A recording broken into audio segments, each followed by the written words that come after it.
Hello and welcome, everybody. Welcome back to the channel. If you are new here, thank you for tuning in and doing a little bit something different here as I am getting ready to head off for the weekend.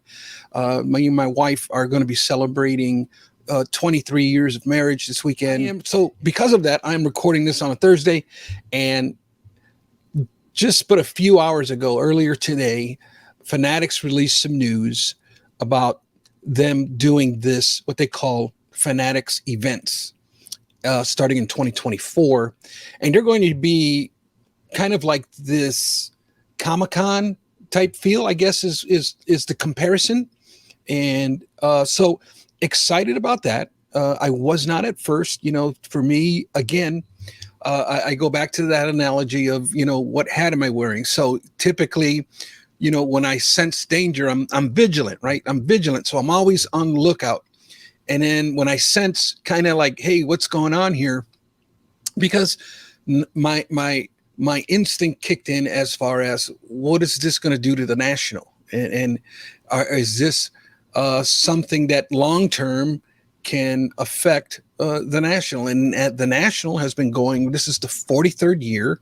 So it is like hobby tradition, to have the national. And so now what does this mean with Fanatics come in? And hopefully all things will remain the same with the national. Hopefully I think there's plenty of room for both, right? There's plenty of room for the national. There's plenty of room for Fanatics events. So let's just celebrate that. I am a little concerned with the smaller shows. So if we start seeing more of these like major events, we'll have the national, we'll have the Burbank show out in the West Coast, and we'll have a cluster of, say, Fanatics events. What is that going to do to the regional shows? How is that going to affect the small local shows? And right, for like every action, there's a reaction, but it's more wait and see. There is no law that says you can't have multiple events this big, and it does sound exciting. So looking forward to that. And that's just my initial reaction. We'll see how, as we get more information and how all of this is going to look, and we'll take it from there. But again, I have to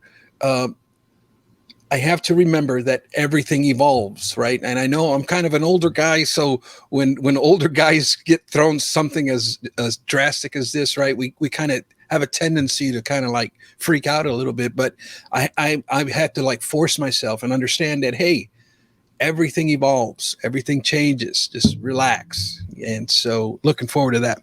Also, on the PSA side, I'm a PSA guy. I love my PSA slabs.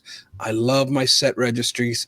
Call me what you want. Put any kind of adjective you want on it. I don't care. At the end of the day, the PSA is going to be the one for me.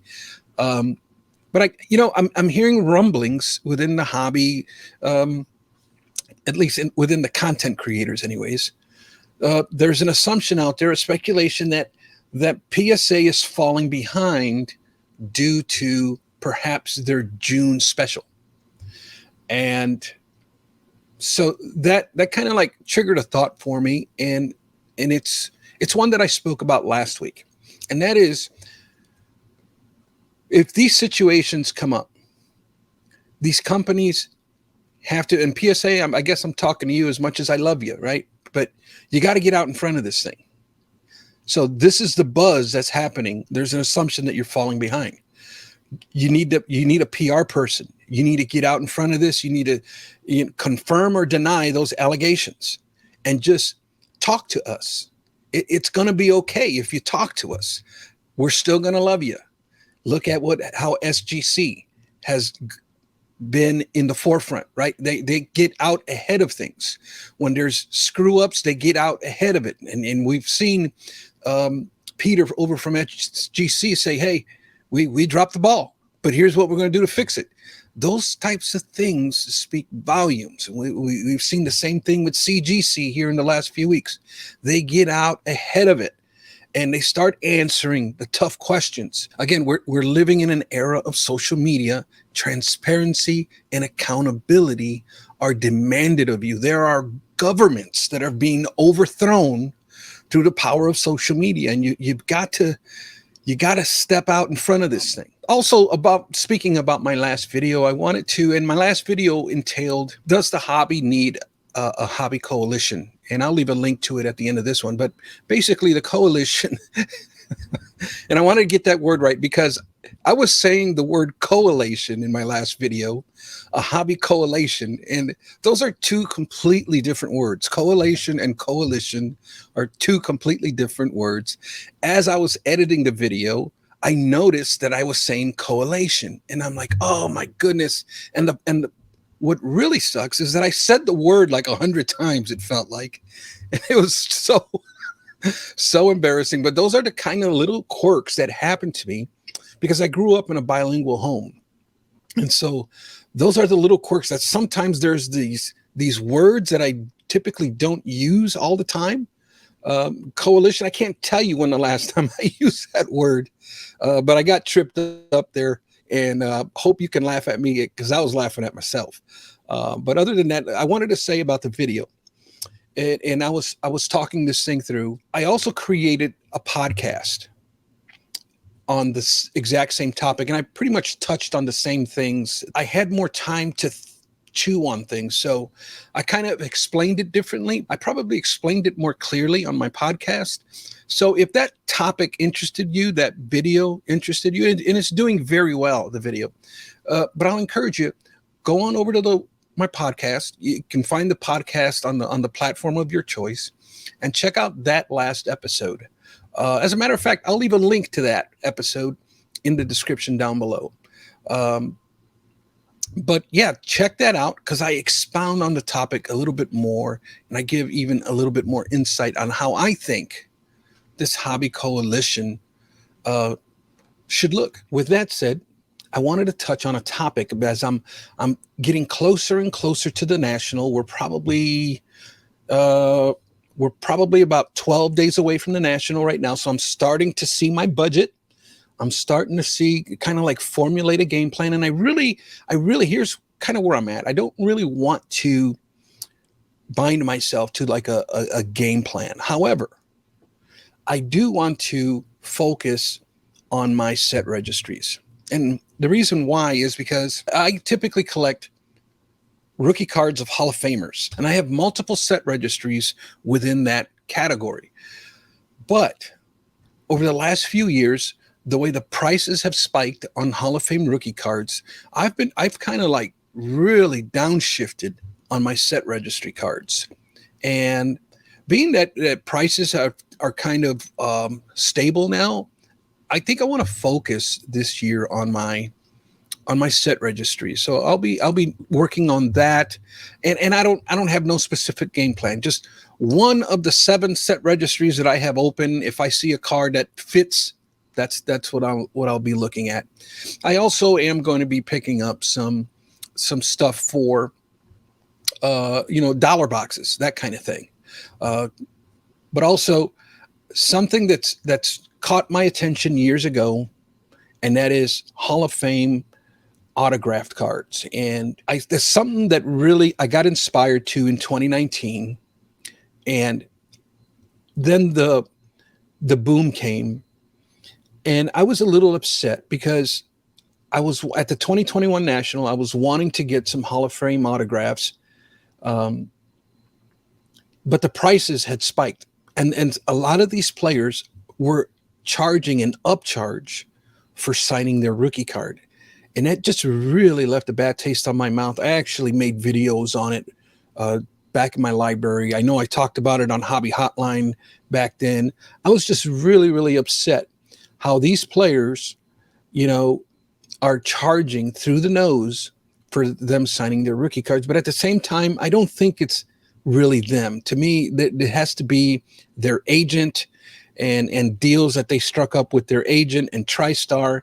And the job of an agent is to get their athlete the best possible price, right? So I get the whole business side of that, and I don't think it's necessarily the athletes themselves. It could be. I don't know. I was really inspired. I actually even got a couple. I ended up getting, I believe, Juan Marichal's rookie card. I got him signed. I got Raleigh Fingers signed. I forget who else. I haven't looked at those cards in a while, but I want to revisit this autographs, because I live real close to the Rosemont Convention Center, and we typically have a regional show there, 3 or 4 times a year, and they usually bring in some really good signing guests, and I'm like, in my opinion, I'm like, I should take advantage of that.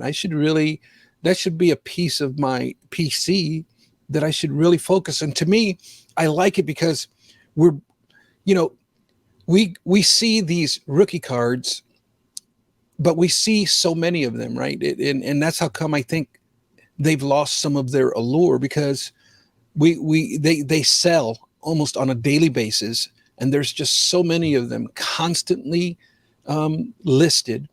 There's no shortage of them, right?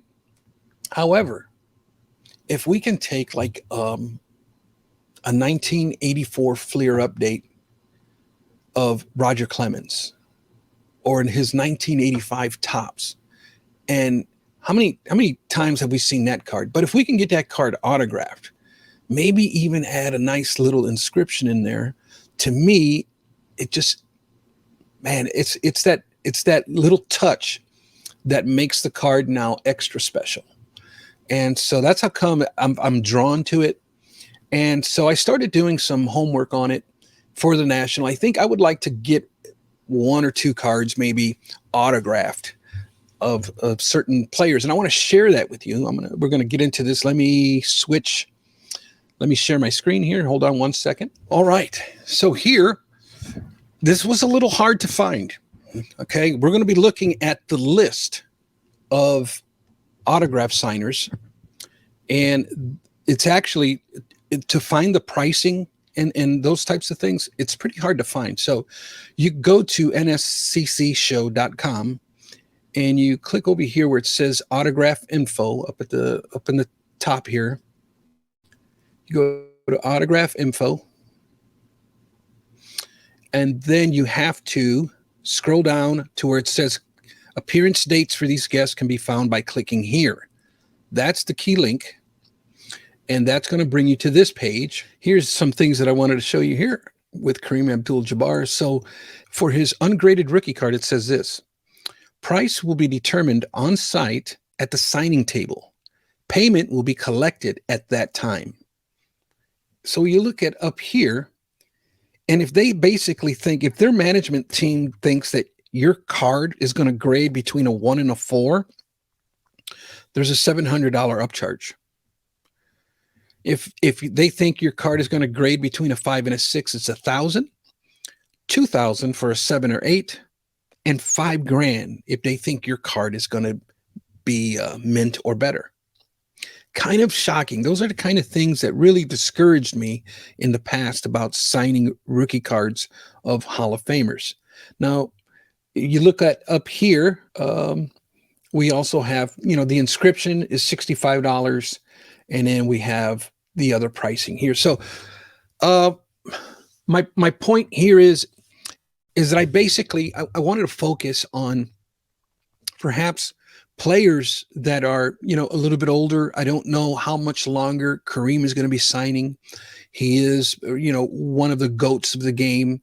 It's really an autograph rookie card that I would just love to have. But at that price, for me, it's a little bit out of my range. But here's some things that I want to share with you. Let me switch screens here. Okay, so I created a spreadsheet that I wanted to share with you guys. And we're going to go through this very quickly here. But I typically like inscriptions. I like my inscriptions to be either,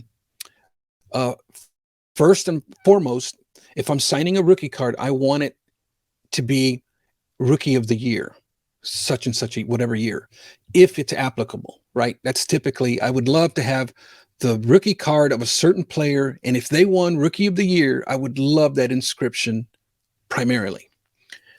The second inscription that I really like is Hall of Fame, the year that they were inducted into the Hall of Fame, or some type of quirky little inscription that's really unique. But here's the thing. I don't think all cards are deserving of an inscription, and I'll get into that as we go a little bit here. So here I created a list of autographs that I would be interested in for each day. Now, I haven't decided which one I'm going to go with. This is something that I was hoping to get your help with. Maybe you can leave me comments down below and tell me which one you think I should go for. But let's go through these real quick here. So for Thursday, I would love to get the Roger Clemens. And the one I chose for Roger Clemens is his 1984 Fleer Update and or his 1985 Topps. Now, he charges $149 for this signature on his card, and there's a $100 charge for an inscription, which I find kind of expensive. In the previous screen where the prices are at, it does tell you what kind of inscriptions they put on there. So he doesn't offer a Rookie of the Year, and obviously he's not going to offer Hall of Fame because he's not in the Hall of Fame. So if I get this card signed, I'm probably not going to do an inscription. For Mike Smith, he charges $400 to sign his rookie card with a $99 upcharge for an inscription. And I would probably choose Hall of Fame 1995. And the card I chose for Mike Schmidt is his 1974, his second year. That's the one that I would want signed. I would prefer the rookie card, but I do not like signatures on cards that have 2 or 3 players on them. It just bugs me. It's really small. It's to one side. And to me, they don't look as good eye appeal to me. But his 74 card to me will do just fine. It's a nice card. Gary Sheffield would be another guy I'm interested in, and you can see the prices there. For him, I want to choose the 1989 Upper Deck. His rookie card would be a nice touch. On Friday, let me see if I can't make this fit a little bit better. These are my choices for Friday. Johnny Bench is at $129, and I would use the 1968 National League Rookie of the Year. And for Johnny Bench, I'm going with his second year card. And because his 1968 rookie has him dual with another player, but his 1969 is a really nice pose with him in a posing in a catcher stance with the glove outward. It's a beautiful card. Julius Erving would be my next pick, and I would want his rookie card signed. And that's going to be a $380 card for the Hall of Fame 1993 inscription. Allen Iverson is another guy that I would love to have. I looked at all his rookie cards, and I think the only one, a lot of them are really dark. So I think the only one that would really fit for me anyways, for my liking, would be the Skybox Premium. And I'm going to try to leave you a picture of these cards somewhere on the screen here so you can see what I'm talking about. But yeah, Allen Iverson, his Skybox Premium, I believe, would look really nice with his signature. For Kareem, man, this one is probably in my sights the most, to be honest with you. The card that would really do it for me for Kareem Abdul-Jabbar would be his 1972 Topps, for 2 reasons. It's the first year that he is using his name as Kareem Abdul-Jabbar. In his 1969 to 1971 cards, they all say Lou Alcindor, right? In 72 was the first year for that. Plus, I don't have to pay $2,000 for his rookie cards to get signed. But moreover, I love this card. Number one, I want to get his autograph to go horizontally on top of the team name. Just have that nice angle right on top there. And I will probably get the $65 upcharge to get Kareem right on top of Abdul-Jabbar. So looking forward to that.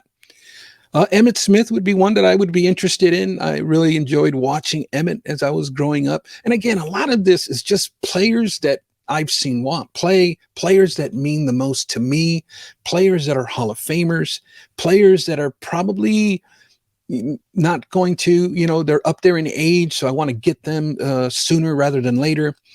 Emmett here is probably a signature that I can get later, but I do want Emmett's card, especially his score supplemental rookie card. I would love to have that one signed. Ozzy, I've made videos on Ozzy's rookie card and what it means to me, but this is a very special card that I would want signed by him with an inscription of the Wizard. I think that would be really, really cool. Kurt Warner, big Kurt Warner fan, would love to have a Kurt Warner autograph with the Hall of Fame 17 inscription on it. Saturday is stacked with good signatures, man. I would love to do something here on Saturday. Look at this lineup, folks. Rickey Henderson. Oh man, you know I got to get me a Rickey Henderson, but I do not like Rickey Henderson's rookie card signed. And the reason is because I don't like when there's a facsimile signature already on the card, and then I'm going to add his signature on top of that. I just, that turns me off. And a lot of Ricky's cards will have that one signature on top of the other. It's just a turn off for me, and I don't like it. But for $150 with a $90 upgrade on the inscription, I would love to have 1,406 stolen bases. That to me is a record that's probably never going to be broken. But I would love to have that card in his 1981 Fleer. I believe it's Fleer. I'll show you a picture of it here, but it's the one of him kneeling down. It's second year, and that's the card that I would choose for him to sign. Reggie Jackson, I cannot tell you what this ball player means to me. I think I've already said it in videos, but man, his 1969 Topps rookie card, I would just love to get signed, although it is a bit pricey at $399, and I would get him to sign a two-time World Series MVP. Ray Lewis, big fan of Ray Lewis here. We're looking at about $255 with a Hall of Fame 2018 inscription. Dan Marino, I would love to get Dan Marino's rookie card signed. A little hefty on the price. Pedro Martinez is one guy I would, man, I'm probably gonna be aggressive with Pedro's rookie card, and kind of not too expensive, but I would go with his 1991 Upper Deck card. Joe Montana is really, really pricey. I want to get one signed, one of his rookie cards signed. I got a really nice rookie card in raw condition that I would love to get signed, but at $895 with an inscription, we're looking at over $1,000. That's a bit steep for me. I'll be honest with you. Even if I had it, I would reconsider that. Jerry Rice, to me, I find very reasonable. Would love to get his rookie card signed. You're looking at about $265 for Jerry Rice. My man Dennis, got to get my man Dennis the Worm. Got to get him signed. His rookie card's a little dark, so I'm probably going to go with a silver marker on that one.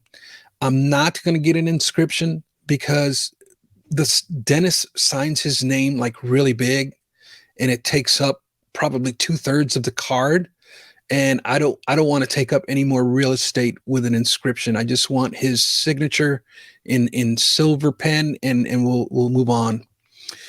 Barry Sanders, would love to get him signed with 89 Rookie of the Year inscription. I think that would be really cool for $475.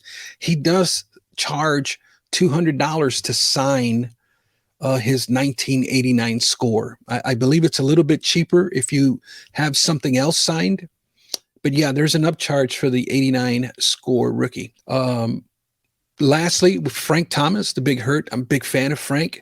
$155 to have him sign his 1990 Leaf rookie card.